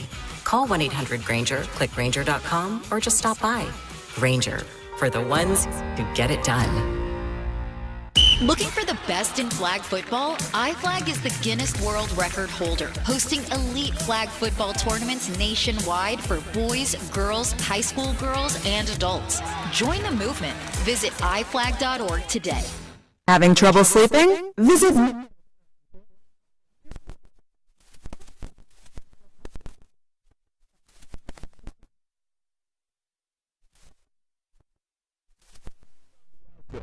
Make sure you sign up for the weekly hunting fishing newsletter to stay up to date with the latest outdoorsman news across the nation. Sign up today at huntingfishing.com. Now back to Don McDowell Outdoors on Fox Sports 910. Thanks for staying with us, James. Finish up on your legislative comment, please. Yeah, exactly. Just, we're staying fully engaged with that. Speaking of the legislators, we talked last week, Don, about the full Senate confirming Jessica Manuel. So at our last meeting, we bid fond farewell to Clay Hernandez. He goes back to being a private citizen, and we welcome Jessica Manuel to the commission. So she's beginning her 5-year term. Okay, back to the private sector. Okay, we'll look forward to seeing you out there. We've got a lot of meetings to go to. The commission meeting is one that I don't want to miss this in the next couple of weeks. We do have 2 fires going. The Antelope Fire, it's very small. It's on 17 northbound just before Highway 69, and then there's a Clover Fire on the northwest side of Highway 87. North of Pine, north of the 260 intersection. So proceed with caution if you're going up there. Okay, NASCAR. So here's my perception. The Henry, here we go. 4 cars in the top 15 starting points. So what's really important, Chase Elliott is in number 3, Kyle Larson number 4, and in front of them is 2 Toyotas. So you might as well have Hendricks running 1 and 2. And one of those Toyotas is Bubba Wallace. Yeah. So you know he's out. Oh, yeah, he's done. Yeah. Before he does something stupid. Yeah, he'll take on somebody. Oh, but yeah. Darlington's always a great race. Going to be a fun day today, and I look forward to your text, Mr. McDowell. Okay, well, you know who's really hot is that 45 Toyota. That kid is come a long ways, and as much as I don't care for the entire team, Jordan's building some pretty damn good race cars. You know, I got to hand him that. The other guy that keeps knocking on the door, you know, forget about Denny Hamlin. The only thing I can wish him is a flat tire. But Ryan Blaney keeps, you know, right up there knocking on the door. So I think he's going to be a threat today. So anyway, thank you for your weekly contributions, and you will get a text. Trust me. Thank you, and thank you, E.D. Crowder. It was good talking to you, Commissioner Guggenauer. Take care. Okay, big boy. We appreciate you. Thank you so much. So, anything you need to add on behalf of the department? Any thing you want the listeners to know about that we should do, shouldn't do, or? No, I don't know if there's a should or shouldn't. I think one of the things I'm excited about for 2026 that I didn't mention is, and we've talked about fish in Arizona quite a bit. A lot of our fish come from 6 Arizona hatcheries. And we're embarking on a path to kick off renovations in a couple of them. And that's really important because once these hatcheries were built a long time ago, and once we get on this pathway and have these designs in place, it'll really help us continue to meet the needs of Arizona's anglers. Well, that's big money projects. Those are big money projects. You nailed it. Just even design costs, several $1 million, and then you start construction, and you're talking 10+ million, depending on the facility. And but it's important for us, just from a lot of these, every single one of the hatcheries, this water comes from springs, and we've seen drought conditions decrease the amount of water coming out of the springs. We have a need to keep biosecurity. That's important for keeping trout alive, and it's really a key thing for us to keep going. And again, like I said, being able to meet the need for Arizona anglers. What do you think your perception of the timeline might be on getting those operational? Well, they're going to maintain operation throughout some of the renovations, and part of it's just taking some segments offline. But because of the cost, and we've shared this with the commission, and it's over $120 million total for us to work through each of the 6 hatcheries. Big money. And it's a lot of bake sales. And well, exactly. And you can't do it in one segment. So we have phases how we're approaching it. And you thinking 3 to 5 years? Well, I think it's going to be longer than that, truthfully. Just not only from a cost standpoint, because you also need. Let me rephrase it. In my lifetime, will I see it? You'll see us kicking it off. Yeah. No, you'll see them kicking it. We're starting at 2 hatcheries for the designs. We'll be implementing that work next fiscal year for us. Nice. And then we'll be cycling through each of those timelines afterwards. Because as you know, some of these hatcheries are remote locations. That's another challenge for us. Also, I think you mentioned it earlier, just the cost of materials is up, and so we need to be able to be prepared to work with that. Right now, everything that we're seeing, that what you do, what I do, especially at the pump, petroleum is in everything that we do. You forget about wildlife, forget about ranching. It's in this cup, it's in this stuff. It's like, God, man, it's just going nuts. Yeah, I think we're going to see the entire global economy restructured because of this Iranian deal, and it's going to be interesting to see. The administration. I won't spend any time on it, but they said, we're not putting troops on the ground. Well, you got A-10 Warthogs, ground support. That's their job. AH-64s, ground support. That's their job. You got 2,500 Marines on a Navy vessel headed there. Do the math. There's going to be troops on the ground.